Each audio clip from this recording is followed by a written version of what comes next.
પાંચમો સ્કંદ 21મો અધ્યાય સૂર્યના રથનું અને તેની ગતિનું વર્ણન. શ્રી શુકદેવજી કહે છે, હે રાજન, પરિમાણ અને લક્ષણો સહિત આ ભૂમંડળનો આટલો જ વિસ્તાર છે તે તમને વર્ણવી બતાવ્યો.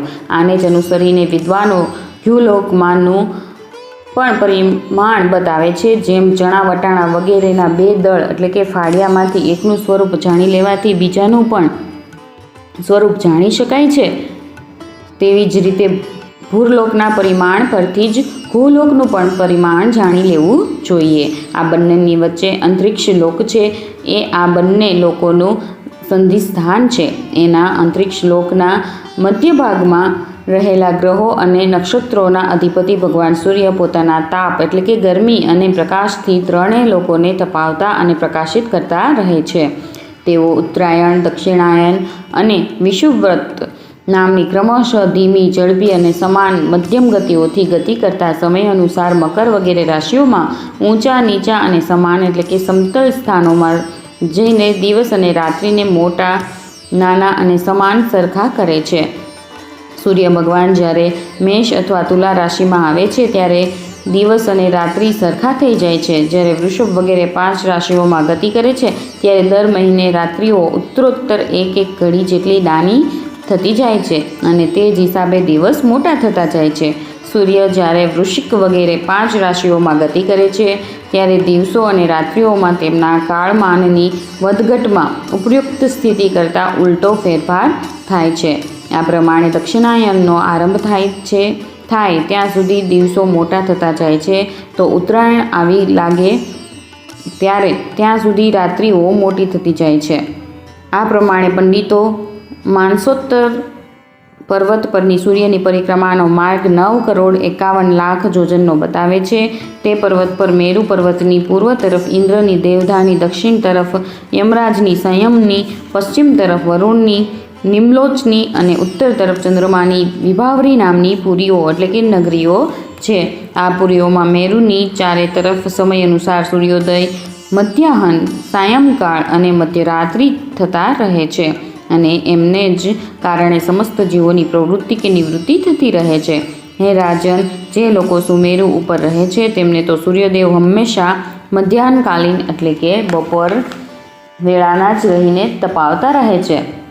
તેઓ પોતાની ગતિ અનુસાર અશ્વિની વગેરે નક્ષત્રો તરફ ગતિ કરતા જો કે મેરુને ડાબી બાજુ રાખીને ચાલે છે, તો પણ સમગ્ર જ્યોતિર્મંડળને ઘુમાવતા નિરંતર ડાબી બાજુ વાતા પ્રબળ પવન એટલે કે વાયુ વડે તે ઘુમાવી દેવાતું હોવાને કારણે તેઓ સૂર્યદેવ અને ડાબી બાજુએ રાખીને ગતિ કરતા જણાય આવે છે.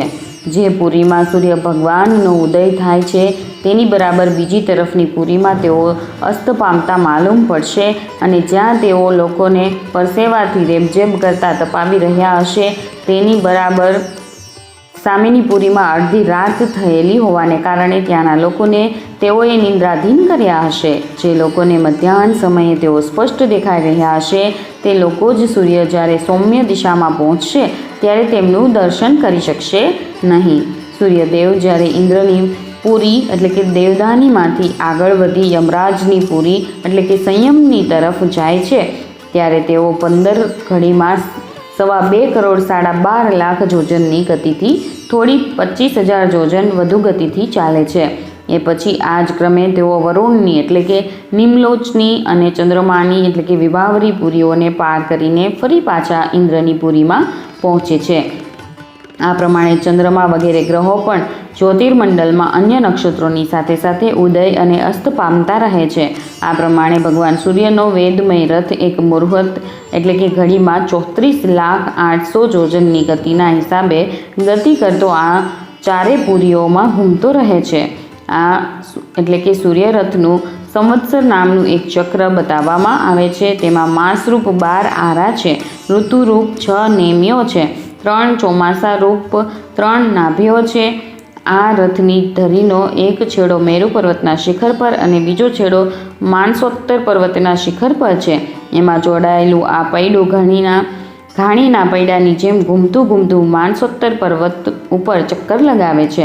આ ધરીમાં જેનો મૂળ ભાગ જોડાયેલો છે તેવી એક બીજી ધરી પણ છે. તે લંબાઈમાં તેના ચોથા ભાગ જેટલી જ છે અને તેનો ઉપરનો છેડો તેલની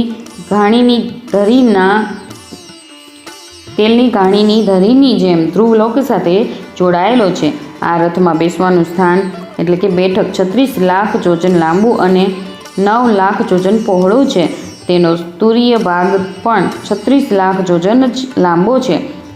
તે રથમાં અરુણ નામના સારથીએ ગાયત્રી વગેરે છંદોના જેવા જ નામવાળા 7 ઘોડા જોતરી રાખ્યા છે અને તેઓ જ આ રથ પર આરૂઢ થયેલા ભગવાન સૂર્યને લઈ ચાલે છે.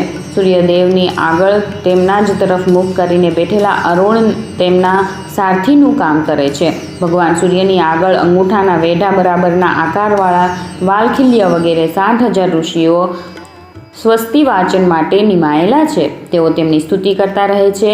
એમના ઉપરાંત ઋષિઓ, ગંધર્વો, અપ્સરાઓ, નાગલોકો, યક્ષો, રાક્ષસો અને દેવતાઓ પણ, જેઓ કુલ મળીને 14 છે, પરંતુ યુગલ રૂપે જોડામાં રહેવાને કારણે 7 ગણા કહેવામાં આવે છે. પ્રત્યેક માસમાં ભિન્ન ભિન્ન નામોવાળા થઈને પોતપોતાના ભિન્ન ભિન્ન કર્મોથી પ્રત્યેક માસમાં ભિન્ન ભિન્ન નામ ધારણ કરતા આત્મ સ્વરૂપ ભગવાન સૂર્યની ઉપાસના બે મળીને કરે છે.